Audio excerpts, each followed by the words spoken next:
Welcome to Charity Champions, the podcast shining a spotlight on remarkable people creating real change in the charity and not-for-profit world. I'm Emily Formby from Charity Recruit, and today I'm speaking to someone whose story and mission truly stands out.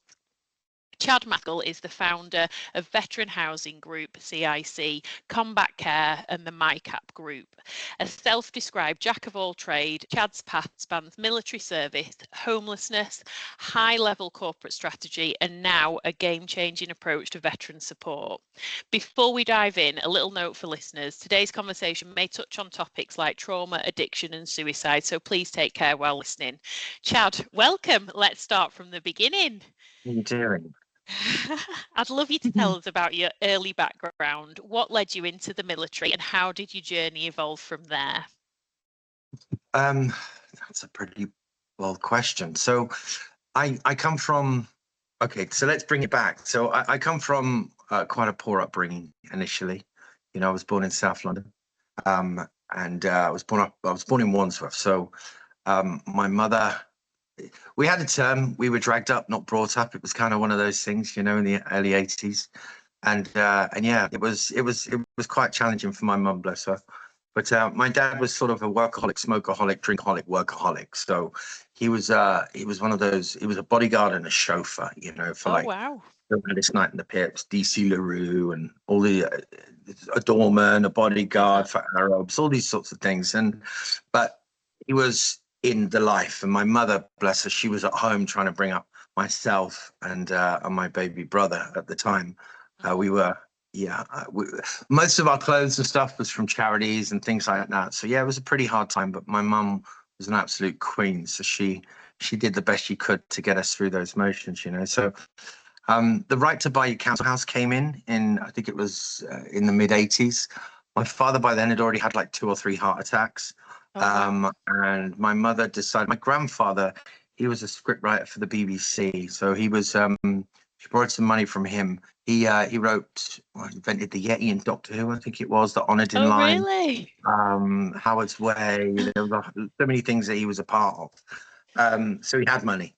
My mum was like, look, just lend me the money to buy our council house. Then we sold it and we moved to South Wales. And then within a year, my dad unfortunately drunk himself to death.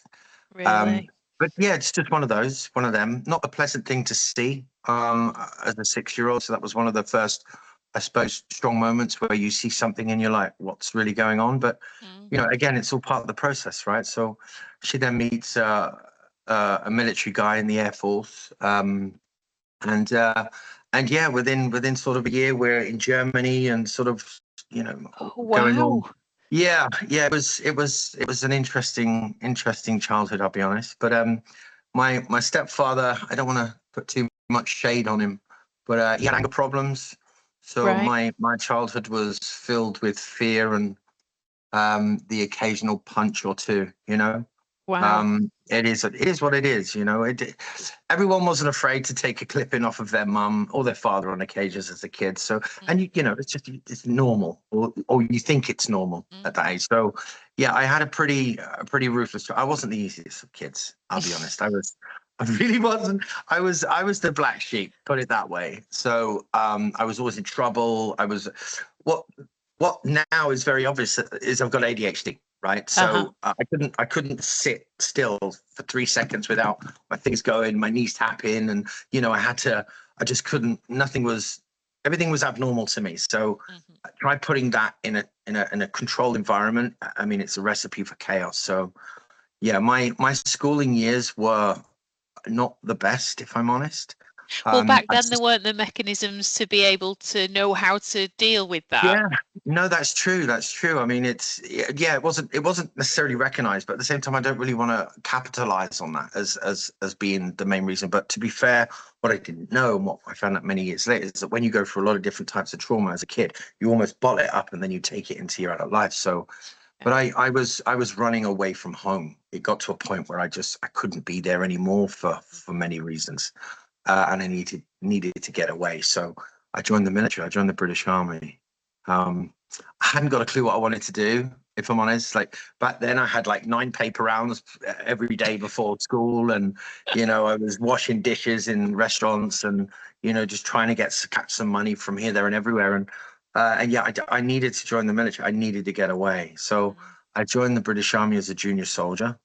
And was that driven by your stepdad at that stage? Was he sort of saying no? Well, no. It was more me that wanted to just get away. So I joined the cadets, and the cadets I love the cadets. The cadets that was my first introduction to the military. I was like, wow, look at all these people walking around in, uniform, and they've got guns. And, as a kid, you don't know much, do you?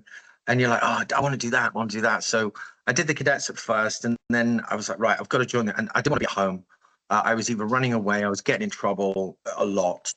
And it was a case of, you're going to be one of those kids that you either go to prison or you join the military. It was one of those. So I was like, right, okay. So I was quite a small, tiny, timid child, right? That had a lot of built up issues, even before I joined the military. So when I did join, it was a pretty interesting learning curve. So unfortunately, that didn't go the way that I wanted it to. I ended up going to Deep Cut Barracks. And then there was a lot of incidents at Deep Cut Barracks, one of which I was involved in, where I was being bullied, sleeping in a 4-tonner on the parade square. There was a lot going on. We had block fires, there was suicides, there was a lot of things going on. I think it's all, you can Google it. I mean, it's all on there at that time. That was 98, 99. And yeah, it was a dark, all my hair fell out from alopecia. Yeah, I got it. Just with the stress of it all. Yeah, because you imagine it as you're a kid and you're in an environment where you don't even have to say anything, but when you have so it became very obvious that he had anger management problems. There was always a lot of issues between him and my mum, right? And I remember with my first father, I was always hiding in the corner crying, do you know what I mean, next to my mum, like as a kid does. I'm crying because she's crying. I don't know what to do, and you just flung out the way and then, whatever. But then my mum, I mean, I've got to be honest with you, she was ruthless. She wouldn't back down. She's only about 4.5 foot or something, bless her. But my God, you would not get on the wrong, and she'd, and I don't mean this the wrong way, but if I did something wrong, she'd put me in my place. I mean, I would smile. She's like, I'm like, God, here we go again. It's one of those. But I didn't make her life easy as a child. And, for a lot of, you don't realize until you're older, but your parents, you thought they had it all worked out. And then when you become a parent, you realize they were just winging it. They didn't have a clue. They had no idea. There's no book that tells you what to do or how to do it, especially when it comes to being a parent. And I would say that my generation is the last of the feral children. I think they label us like Gen X, like, we go out and, I had a bike, but no seat. I'm running across asbestos roofs and losing my kneecaps, and outside was adventure, climbing trees, and it was epic. I loved outside, like, so. But then it was a case of come home when the lights go down and you're like, oh, if you don't, you get your ass whooped. Sorry, excuse my language. But it was kind of that. There are fun points of it, but there was also a lot of darkness involved. But so then when I got the military, I'm running away. Yep. It then happens again. And I'm like, oh, here we go again. And then I just slowly started to flip the switch. I got posted to 27 Reg, which was in Aldershot, which was logistics. And then the person that got sent to Colchester prison ended up getting posted to the same regiment. Oh, wow. Yeah, awesome. And that wasn't as bad then, but it just put me in a whole different mindset. I was only small and tiny then. Do you know what I mean? As opposed, now I'm like 20 stone, I'm 6'3". Do you know what I mean? I've been through so many different things within, hostile CP and all these other things over the years. But then I was a timid little kid, as opposed to, I suppose the man I am today. So when I look back on it, I had to block it off for a very long time. But I then went through a lot more challenges and problems around that. Then my mother was dying of cancer. And then my wife, there was a lot of unfaithfulness, which I promoted at a point. I wasn't goody two shoes at that time. When you're young and you're wild and you just don't have any care, you lose track of yourself, unfortunately. And she was pregnant with somebody else's kid, and then it was just a mountain, and then my best friend was involved. There was so many things that just everyone around me just it all imploded, and I had nowhere to turn really. So I became temperamentally unstable, and the military decided they couldn't deal with me. You know, I went through the med center through seeing the colonels there, and they were just like, to put them on leave for 6 months. So then I learned what it's like to work on the doors, became a doorman, started running the door teams for a door company, and then I just went psycho. And it was a case of, we got gypsies and we got military personnel, both awesome, but they're mental after a few drinks. And you know, they all love a good ruck back then. You know, I'm not saying they don't now, but then it was just kind of the norm. So you got amongst it, and that turned me into another place. Then, well, it goes on, you know, sort of drugs and drink and the wildness. And then the military goes, bang, you're done anyway. We can't deal with you. You're out, you're gone. And then, you know, for a year and a half, I was homeless. Wow. And yeah, I was sort of sleeping in cars and washing public toilets and getting food parcels from, you know, local charities. And I had nothing. I didn't have a big family, and the family I did have was dying. So it was like, oh, okay, so what do I do? You know? Wow. So yeah, it's pretty. What was the turnaround moment then? How did it all come together? I was sat outside a public toilet eating a food parcel that I got from Oxfam, and I saw across the road, salesman wanted at a Nissan car dealership. And at that point, I was broken, you know, like completely broken. I didn't know what to do, where to go, anything. I was just like, I wasn't doing drink and drugs either. That actually came in later with the wildness. But I was like, I need to get a grip of this. So I walked in, and the guy was like, right, you know, can I help? I was like, yeah, you know, you've got salesman wanted, you know, I'd like to apply. He said, right, come sit down. So where do you see yourself in a year? I said, that where you are, mate. And he was like, I know, I credited it now because like cocky little thing. He comes in here and said, so, but you know, it was one of them. And I was the only salesman to sell 2 cars that day over that weekend. And he gave me a job. But then I'm like, oh my God, I've got no clothes. Like I've got no, so I had to go to different charity shops to get mixed match suits. Yeah. Shoes that, you know, and then the first month I had to hide everything, you know, like hide what I was doing, where I was going, you know, I had to wing it basically. Yeah. And then were you still homeless at this point then? Still living on the streets? Yeah. Wow. Yeah. So I then, I was living in a car. So it was like an old Cavalier, you know, where you wind the window down and the window like that. And, you know, it was one of them where there was, it is what it is. So I then was second top salesman first month. And then I had enough deposit for a bed sit, but there was nothing in it. So I'm like, right, okay, I can at least, I've got a room and a bathroom. That's cool. Then the next month, I smashed it. I just keep hitting the sales, smash it. And then I would have a bed, and then I would have, you know, a TV and curtains. And I then started to, I did quite well, if I'm honest. Then within a year, I'm in banking. So, oh really? Yeah, I How blagged my happen? CV. I blagged it. You know, back then they didn't. I got to be honest with you. Who checks your GCSEs? Nobody did. So you just put on there. You know, I was a salesman. You know, you got to wing it to a degree. And I'm so uncomfortable right now. This goes against everything we say as recruiters. But I'm just being honest. Back then, it was a different world. Yeah, you know, because nobody gives you a chance. So sometimes you got to blag it to a degree because people have got to rod up their backside, and they're so ignorant to understanding. And what they don't understand is sales is generic. No business will exist without sales. Sure. Full stop. None of you will be sat in your positions if there wasn't somebody trying to sell a product of sorts for you to be able to, within the private sector, obviously, especially, without you being able to pay your bills. Yeah. So I had to wing it, and I thought, right, get into corporate, get into banking. Let's see what all this is about. How bad can it be? And then I only because it was no, and I was like, I don't like no. No means yes when they understand. So what I've got to do is turn that into a positive, and I've got to sort of put my cards on the table to a degree. And I just said, look, I appreciate I don't have any experience within the finance world, but I could sell snow to an Eskimo and sand to an Arab. All right, it doesn't matter what it is, I'll get it done. Give me the chance and I'll deliver. That's all I'm asking. If it doesn't work for you after four weeks or my initial induction period, then let me go. At least Yeah. you tried, and I gave it all I got. And she went, all right then. Brilliant. So, and that was at Lloyd's. Yeah, Lloyd's. Really? So what was your Yeah, role so at Lloyd's?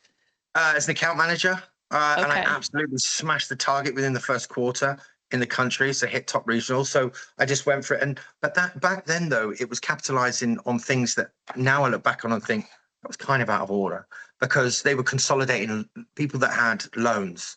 You know, and that really opened me up to people with money. You think they're in 100 grand a year or 150 grand a year, but then you see him sat in front of me with a wife and kids hanging off him, and he's in debt up to the eyeballs. He's got property with, you know, minimal equity, and I'm just like, these guys they're drowning. Like, I'm going to sit in this job role, and I'm going to be that in 20 years. No, I don't. No disrespect to them, because I'm sure they're amazing at what they do, but I don't want to be that guy.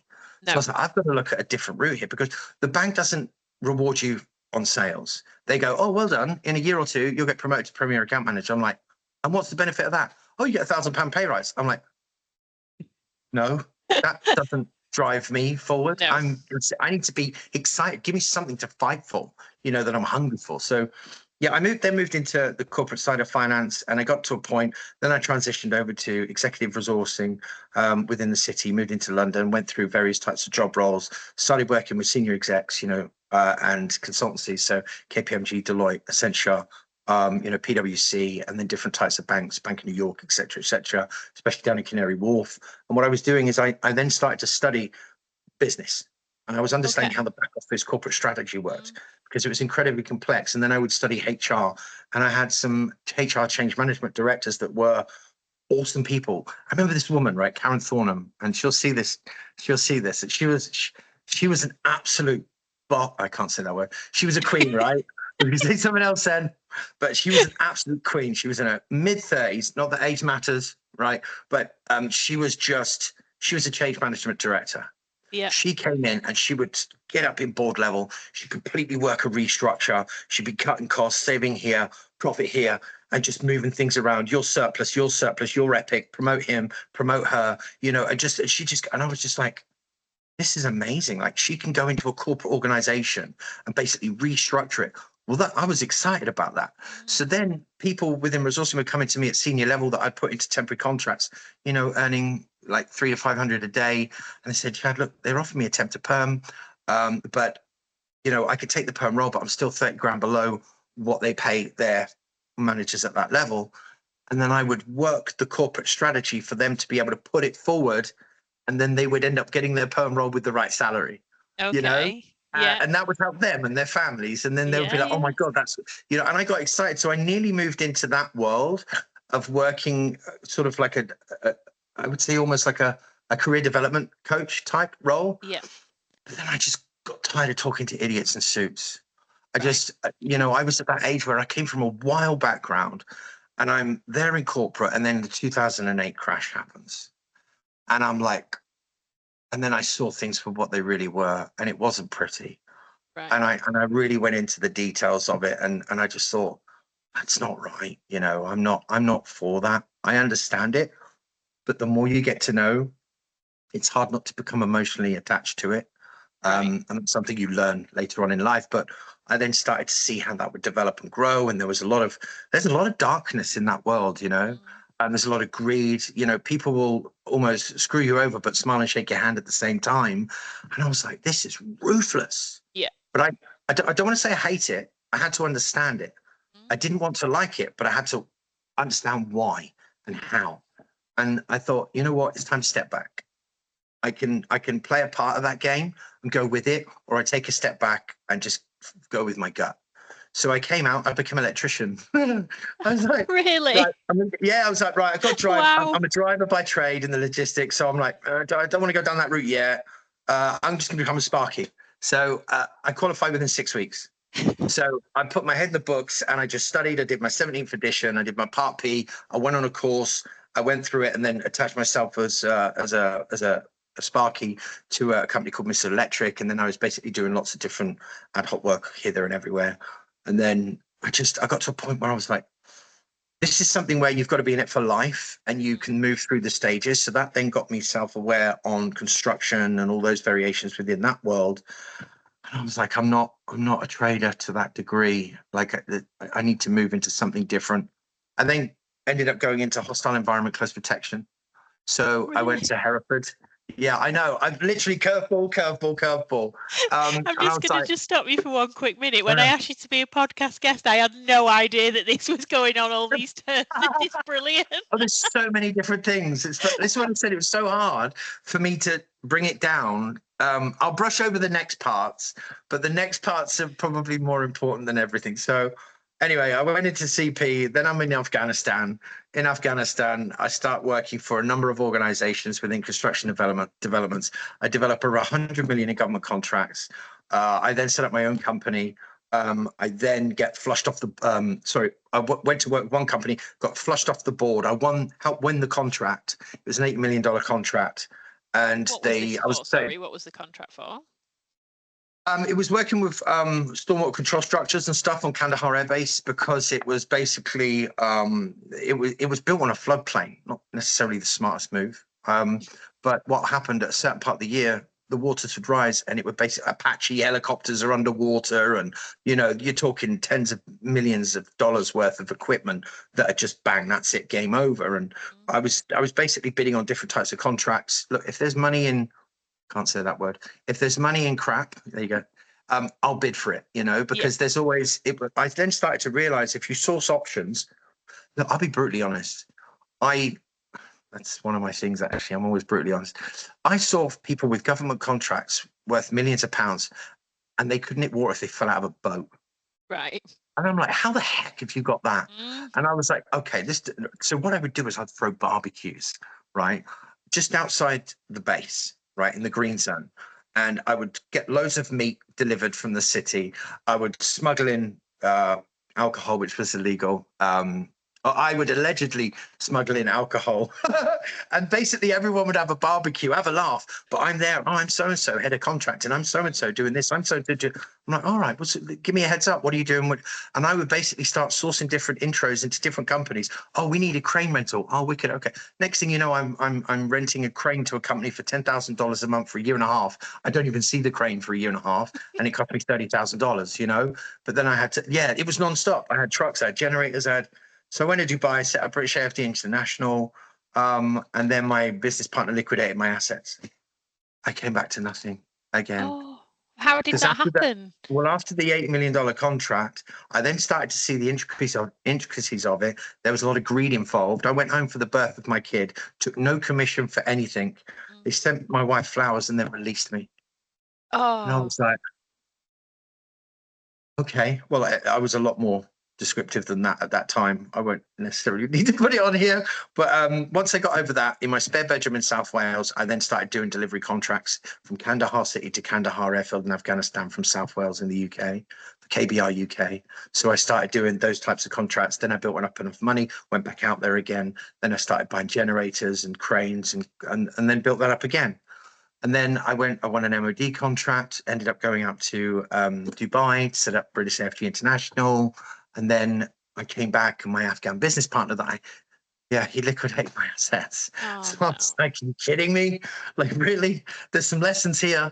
So I had enough and I came back to the UK. And luckily I came back because that Christmas I came back, the Taliban blew up the compound that I was staying in and did a full frontal assault. Now, that was at Kia. So I was staying at Camelot, where I would be, which is either the gym or the bar. Right, let's be honest, one of the two. So for social events and BD would be in the bar, but you live in the gym because there's nothing to do apart from work and train. And they set up a B bid and just blew the thing to pieces. And my goodness. God bless all of those that lost their lives, during that moment. But that was it. I was in the UK and I had nothing. Contract over, nothing. So I'm like, really? So then I had to become normal. Whatever that is. So literally, I made it, lost it. And I'm like, ugh. And that started my journey again. I'm working on a construction site as a laborer. And I'm like, but I'm stuck because I've been developing all these contracts and making people a lot of money. But how do you transition that into the UK? I thought I'm done with it for now. I need a break. Yeah. So yeah, one of my best friends, Sean Dibbs, Royal Engineers, he was in Africa and he's talking to somebody and he's like, Chad, I'm sat next to someone in Africa and I was doing lorry driving and all sorts in the UK at the time. You need to come out here. What? He's mobilizing the contract. He wants you to come out here and help set things up, mobilize some things and get. I was like, no, I don't. I've met Emma and we'd had a baby and things were. I was normal again, you know. Yeah. But I was like, oh, I don't want to get pulled into that world again. And I knew what Emma's like. She's a headstrong Gemini, you know. So Okay. yeah, she rules the roost. Okay, so I was like, yeah, in every sense. So I was like, oh, babe, you know, if I, do you know how you're trying to, like, how do I wing this one? How do I put it across without her knocking me out? You know, just with a look. So I was like, "Where?" And she was like, no, I was like, well, screw it, I'm going anyway. So she was like, so what I didn't know is I called my mate and he'd already booked me a ticket before I'd been able to tell Emma. No. And I was like, he said, yeah, Chad, book your ticket, mate. You're going on Friday. It was Wednesday. Oh, I'm like, no. mate, really? And he's like, yeah, see you soon. Bye. Put the phone down. I'm like, oh. But that helped me over the next 2 years get myself financially stable again because I'd literally gone from everything to nothing. And then I had to claw back, paying everything back. It put me in the red at ground zero. So I had to literally claw everything back. So I went out to Mogadishu, Somalia for a couple of years, just under, and I was doing CP and sort of, you know, working as a site security manager. And there's a variation of roles, just basically working with the teams, the lads, and just getting amongst it. It was epic. But then I got to a point again where I'm like, you get to a certain point and you're like not fulfilled. Plus, I wanted to be at home. And I think many people can relate to that. You want to be at home with your kids, and you, I'd almost, because I'd met, and I'm not saying anyone I'd met previously were not good. I wasn't in the right place, which is why it didn't work. But with Emma, it was different. So she almost grounded me, and I needed to come back. But how do I go from that world, which is all I've ever known, to the UK, which is all I've never really known? So, and it was almost like coming back out the military again and then falling flat on my face.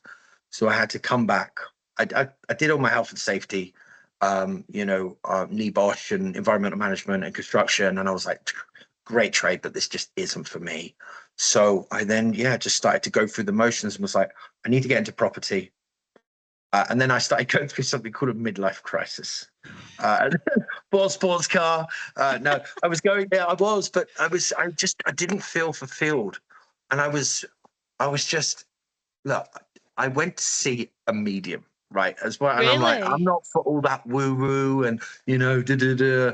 And I was like, oh, I don't want to listen to this waffle. She's probably going to tell me I'm going to have a kid and I'm going to do this. And you had someone that died last year or in the last decade. I'm like, yeah, well done. And I was like, do you know what I mean? And she went, oh. Now, at the time, I joined Newman University to study psychology, right? So I Okay. knew I wanted to help and support veterans. Because I hadn't finished school, I had to go through my GCEs again. And I went looking forward to that. I was working for a risk management consultancy for a short period of time. And they said, well done. When you finish your degree and you've put yourself 50 grand in debt over 3 years, you can then move towards a position which will then help you with your masters on condition you do get a 2-1, I think it's called, and then you can move into a 30 grand salary. And I'm like, I'm on 65 now. Yes. What I've got a Why would family. I? Yeah. And he went, yeah, I know, it's a young man's game. Oh, I'm like, no. okay, I love the honesty, epic. I'm not going to take that emotionally or personally. I appreciate it. So I was like, okay, brutal truth. I do well with that. Okay, test and adjust. What do I do? So I then moved towards property investments and property developments because I knew so much about property and I was linked into corporate and finance, you know, through so many different cross channels. Yeah. And that started to overlap with public sectors and all different variations. And then I thought, well, if I'm doing business development consulting and I've done resourcing as well as other things within those remits, all I've got to do is piece together joint venture relationships with organizations. If I can win the business, I can sub it as in JV it, fairly straightforward. So that was my cap. But there was something that happened. And I would say, so I've been through a life of trauma. I mean, that's pretty obvious. I've brushed over a lot. I should have been killed about 3 or 4 times where I've missed V-bids or mortars have landed where I would have been sat half an hour before, you know, on CAF. There's a lot of crazy moments really where you just go, really? But you just, whatever, crack on, whatever, crack on. But I was going through more of an internal battle mentally. When someone says jack of all trades and you have a non-stop desire to achieve something and you're in a place where you still feel like you've achieved nothing, it's like you're imploding. Okay. Like, I can't explain it. It's almost like imploding. Then it hits your emotions, and then it hits so many different things. Maybe I'm a failure, and maybe I can't do. There's all that thing. It's just constantly, because I have the ADHD. In my head, every day is but with all different things. Now that to most people would seem like an impossibility, but that is my everyday reality. Yeah. And at that time, I then started I weren't religious, right? Anybody that starts talking about religion, I'm like, nope, don't go there. But I then started to move towards sort of spirituality and finding myself, and maybe we can. And I went on this course. I'm not going to name them because they missold me something which really upset me, so I'll never promote them. But I went through a process with them, and it was more like you break down your trauma, get rid of your trauma, which is really important, very important actually for a lot of us. And I say us in terms of veterans, because we have it all built up over the years from childhood and relationship. There's so much of it, but we box it up, put it away, box it up, put it away, box it up, put it away. We're trained to do that. But you've almost, for you to be able to move forward in life, you've got to be able to open that box. Yeah. And that's where something comes out and just keeps punching you in the face. And most of us keep it boxed up because we don't want to face that, you know, but I did. And there was one moment, and it was just before my mum died, where my stepfather called me. He said, Chad, your mum wants to speak to you. And she starts talking to me, and I couldn't talk. I was, you know, and so you're doing really well. Gonna get me emotional, yeah. So, and then 2 days later, she died. And I faced that. And then, sorry. You're doing really well. But it's those moments that go, life's really short. Yeah. So I need to do something to look after my own, right? So my own are veterans. I don't care what kind of veteran you are. If you're a veteran, you're part of my family, whether you like it or not, right? And maybe not the bad ones, but yeah, anyway, just but yeah, I've got to do something. When I saw that medium, she turned around to me, she said, what you don't understand is the reason that you've gone through so much trauma in your life is you've had to go through every single living experience. I haven't told you about the time I put a pistol in my mouth and nearly pulled the trigger. I haven't told you about the depths of destruction in terms of drugs and everything else. But all of those moments where I've managed to pull myself out of the darkness have been key points so that I've had to piece together truth when I'm speaking to people, so that they understand that, you know, this stupid little council kid that comes from nothing can sort of piece things together, because although he's dyslexic and he's got these issues and that issues, I've got that burning hunger and desire to get somewhere and do something. And she said to me, you're going to be stood up in front of the military doing talks. I'm like, this woman's on. So you've been drinking, love? She went, right, I need to tell you something. I said, go on then. She said, and this is during COVID, right? So she said, the talks you're having in your truck.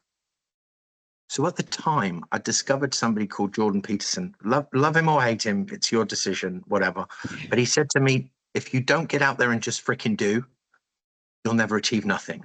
And if you can't work out what it is you want to do, don't worry about it. Just get out there and do whatever it is you got to do in that moment, and it will cross your path when ready. Yeah. I'm like, well, that makes sense.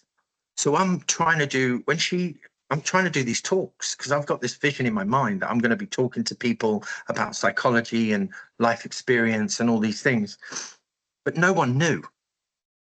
And she went, the discussions you're having in your truck? I said, yeah. She said, your mum's your biggest fan. Oh, mate. I was like, really? I was like, oh, you're freaking good. You're really good. You're really good. I was like, what else? Tell me what else. I'm going to win the lottery. What else? What else? Tell me. And she went, you can have another kid. I'm like, oh, God. Okay, yeah, awesome. Sorry, that's the wrong reaction, but not right now. But then she said, you're gonna be involved in property. I see you there with plans. and I see you there with county councils. And I'm like, what? Oh, I don't wow. know anything. I know of them. I've sort of, been studying parts of it, but really? Mm. And then Mm. she's like, yeah, you're going to be good, but it's going to be around veterans and housing. And I see lots of corporates, and they're going to be, and I'm like, I haven't got, but you're going to have a couple of charities. I didn't know anything Really? about charities, right? I'll be honest with Wow. you. I just thought it was that please donate not 25 every time you use the freaking card machine, or someone in the street just trying to collar you, to like give us so and so for so and so. Here's my card reader. I thought, oh, charity? Really? I don't know. Yeah. So she said, right, bearing in mind, someone's going to channel you when the time comes, and then you'll know what to do when ready. And Wow. I'm, So that what sounds like happened? How did you get to this point now where you founded all these organizations? I went on that course and I walked out and it was a big hall in the middle of nowhere, the British countryside. Mm. And I walked out into the field. And as the sun was coming up over the top, I had a one-to-one with the universe. And I said, all right, I've got nothing left to lose now. Nothing. I said, look, if I don't have a purpose, right, then kill me now. I'm done. Right. But if I do, then I'm going to call on every single one of my ancestral lineage, and I need you to get all of your asses in gear and help me, whatever it takes. But I need to have a sense of purpose. Mm. And that in my mind, I knew it was going to be around helping veterans and charity and that, but I didn't know the complexities of it. And that was ever since that moment, everything started to fall in line. Maskell Investment Capital, as in my cap group, started. Veteran Housing Group then started. I'm sat there I'm sat on the couch in my own little world thinking of stuff, and I'm like, come on then, give me the freaking name. Combat Care, Forces Care Provider, Mental Combat, Family Combat, Life Combat, and I literally just run it Yeah. out my phone, and I'm like, oh my god, and it all stemmed from that. But then I realized that I needed to work out every single process from public, private, military, and charitable sector and interlock them, Mm. because everybody is either one or the other and disconnected, and that doesn't always work. You have to incorporate the means and ways where you can use the monetization of the corporate sector that wants to support the charitable sector, that needs to interlock with the military sector, which is then supported by, So what's the others. strategy? Talk me through that. Well, big question.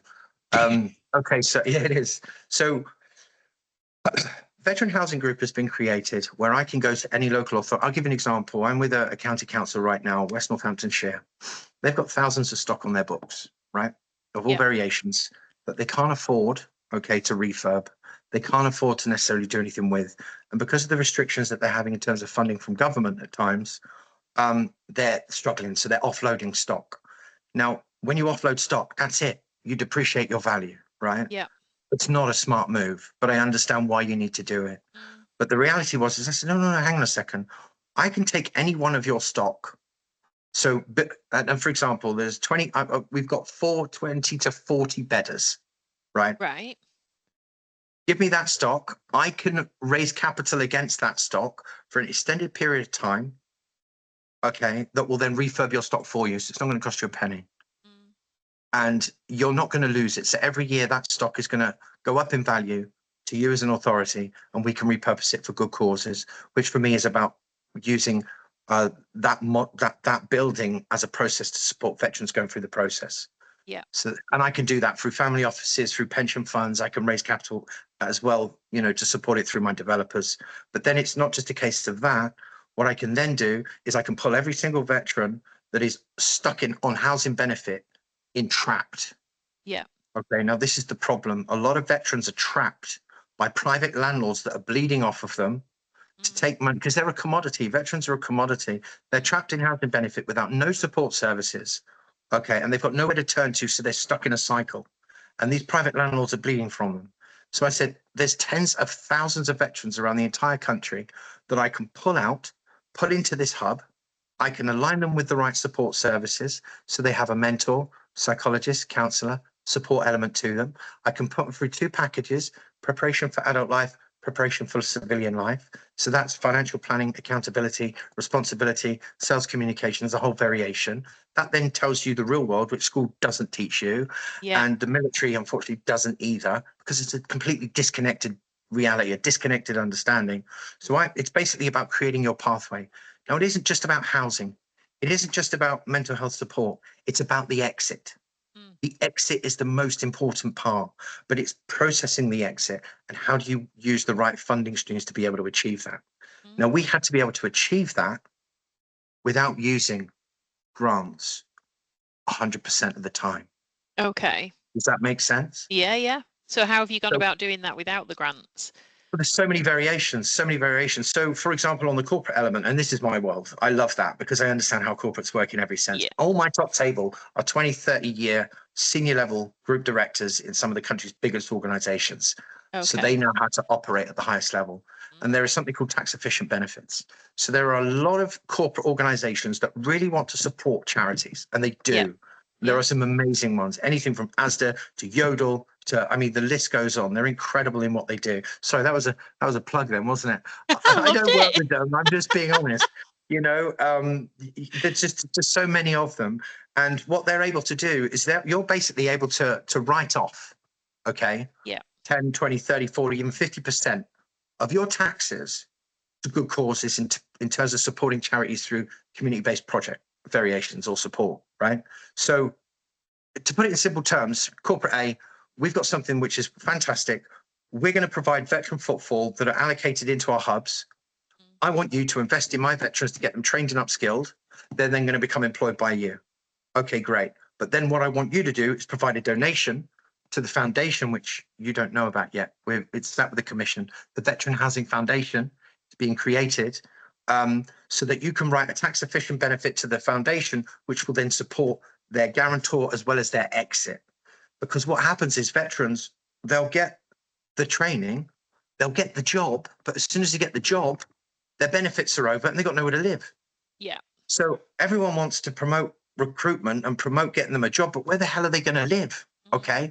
Number one is housing. They need to know where to live. So with the corporates, you're able to work out means and ways where you can create really good media, really good publicity for good causes. And these corporates support that in every sense. And they're all driven by their own various understandings and means to support. But that's one example. You know, for instance, there's lots of different military associations that have budgets that want to support good needs and causes. But the reality is the decision makers are the local authorities, right? Yes. And this is where the minefield starts. And this is what people don't understand. Everyone wants to say, oh, we'll just give them an introduction to the local authority. It's so much more complex than that. It isn't just about making a recommendation or putting them to the pathway.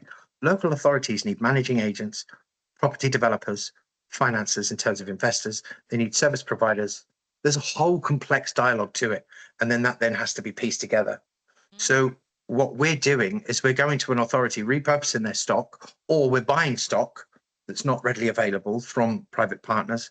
We're able to present it and say, here's the pathway for veterans to move in. I want your shortlist that are on HB.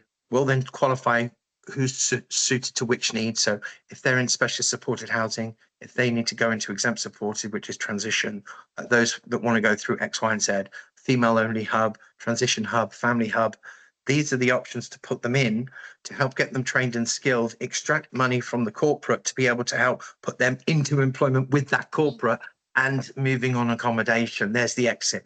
And the county council gets to spend no money, save an absolute fortune, and help reduce the numbers that are on their books. However, I'm going to upset a lot of private landlords, but I don't care. No. What response have you had from the councils and the military with this? Ooh, diplomacy, Chad, diplomacy. Well,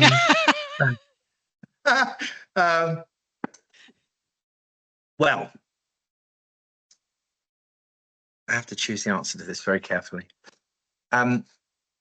So the county councils, they're all driven by their own. Look, I'll be honest with you. I'm pro county council in every sense. I really am. You know, I'm a British patriot. What is pinnacle is our MPs. Okay, and I'm not talking about parties. Don't get me involved in any of that. Yeah. But the MPs are all they're voted in and they're driven to support their constituents. Some are awesome, some are good, some are something else. So we speak to those and see how passionate and driven they are to support their demographic, so their county council. When you speak to the senior directorates within county council, you're going to get mixed reactions. I don't deal with middlemen. I don't deal with managers. I don't deal with any of that. I need the decision maker. That's it. End of discussion. I can have a chat with them and we bring it to them. And when we've done that, the responses that we've got have been epic. Oh, really? They've been Oh, epic. good. Yeah, they really have. They really have. Now you're going to get those that are, this is very new. Yeah. It's very new because it's so incredibly complex. And each of these entities are self-sufficient, self-sustaining. We can scale them across the entire country. So for them to go, well, it's great because the Armed Forces champions come in, you know, that are appointed by the council. They're epic. The appointees from the DWP Forces champions, some of them are amazing. Some are, you know, different, but they're I'm trying to be really diplomatic. That was very diplomatic. Yeah, I did really well. Well done, You did. Chad. High five. Yeah. Yeah, it's been, look, it's a bit, look, get the proof of concepts, throw it in the face. Do I need, the biggest problem with the charitable sector, in fact, there's a lot, but the reality is that 10% is incredible because it does amazing things. And what you'll find is more on the SME basis, so the small to medium enterprise size enterprises, is that 9 times out of 10, they are organically grown. Okay, which means they are connected to the military, whether it be a mother, a father, a son, a daughter, you know, or something similar, or those that have served. And they recognize the problems and the issues and the challenges. So they've been able to create something within their demographic which is tailored to suit that. Now the challenge that and they deliver amazing services. They really do. Honestly, they're just, now you're going to get your huge, in every sector, you're going to get your good, your bad, and your ugly, right? Yeah. I spent a year and a half dissecting the entire market. So me and my team are very well positioned. And emotionally, we've had to put ourselves in a strong position because it's not for the faint-hearted. I'll be really honest with you. But when you do go through the processes and you see those that are really making the impact from the monetary side, if you build a charity that is dependent on grants, you're 5 minutes away from imploding and affecting the very people it is you're trying to help in the first place. And that's the real struggle, because there's a lot of organizations that have great ideas, that become great services to support, but then it falls flat if funding is then restricted. And then they're almost dependent on that in every sense. But because we're in the property world, we're able to use property in certain means and ways to extract, and not in a greedy, sticky-fingered, grubby way, in a way that it can be done smartly, it can be done cleverly. We'll put everything's on the map. Everything's I was going to say, and transparency as well is key in all of that, isn't it? Oh, I'm not giving anybody my model. No, that's never going to happen. Not a chance. No way. Because it's so incredibly complex. It took years of hard work, and there are so many complexities back office. And also when we're dealing with the local authorities, everything is tailored specifically to the LA. Now, the beauty in it for the LA is it's saving out thousands, tens of thousands, millions in the long run. That's the beauty, but it has to be tailored to supporting those that are in need within each authority. We're taking them out of being entrapped. We're moving them through the transition, and we're putting them into the civilian world to start their lives, to live their. We're pulling people from the darkness and we're putting them into the light, basically, and changing. And what would you say to critics who think your model's potentially too ambitious? Well, they're ignorant and stupid. They don't know what they're talking about. No, they don't. Yeah, it really is.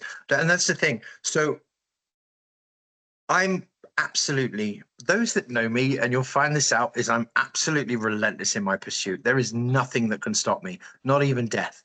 That is how strong my belief is. And those that are around, I mean, I'm too much for some people. They're just not my people, you know?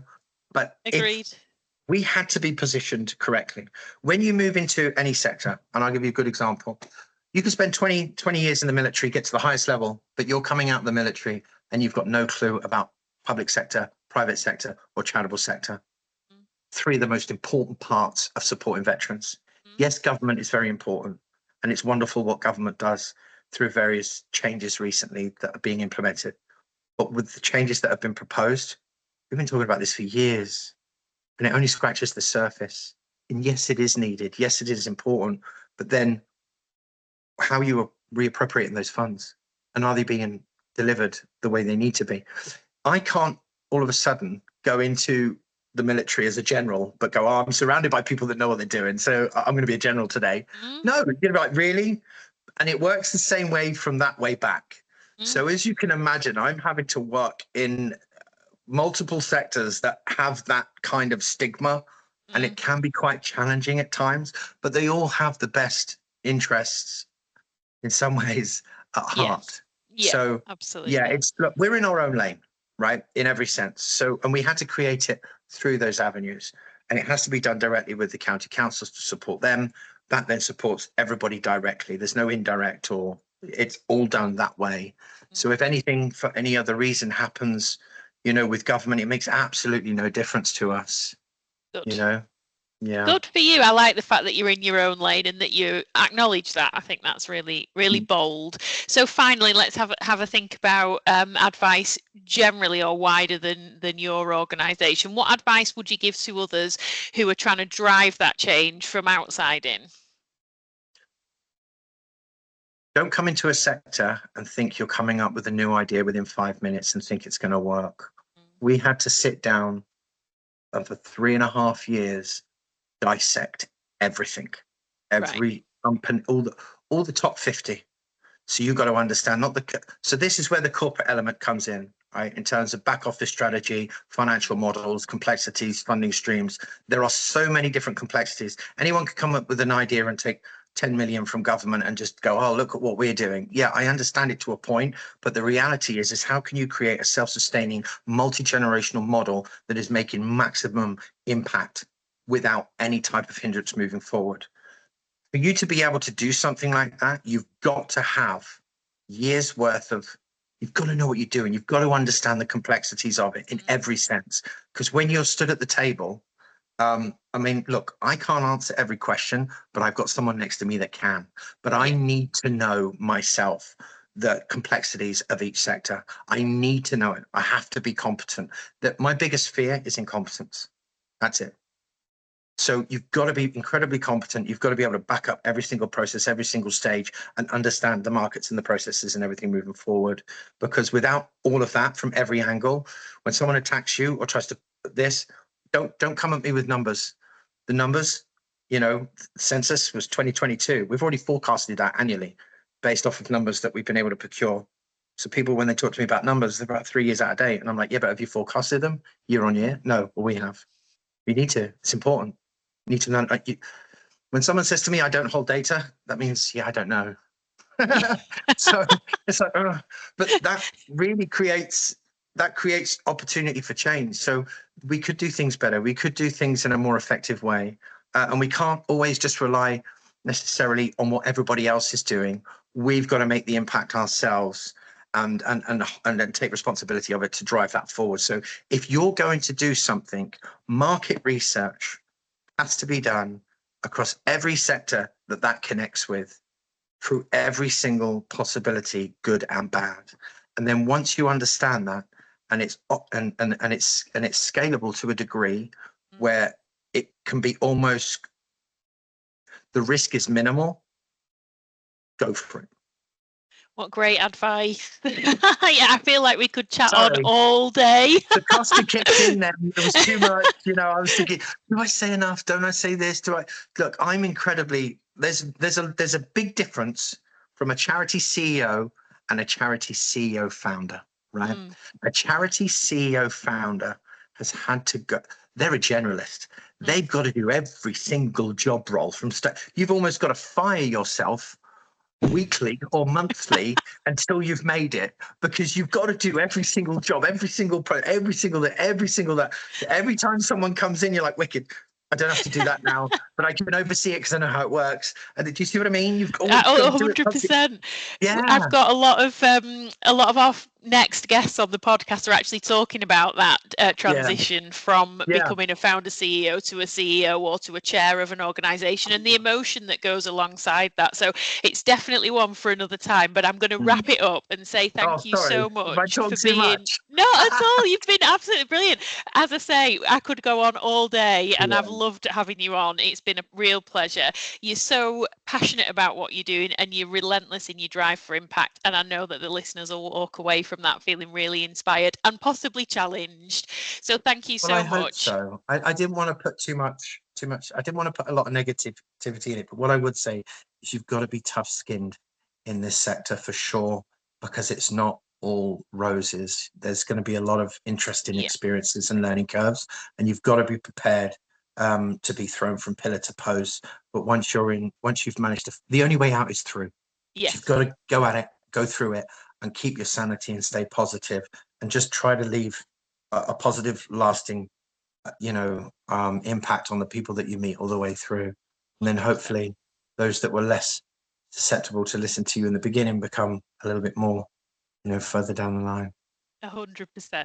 Well, you've really shown us what's possible when lived experience meets strategic thinking, and I think that's fantastic. So thank you so much for being a great guest. And don't forget, listeners, if you've enjoyed the podcast today, share it and like it on your channels, and tune in again next week. Thank you for listening. Lovely. Emily, thank you for your time. Thank you.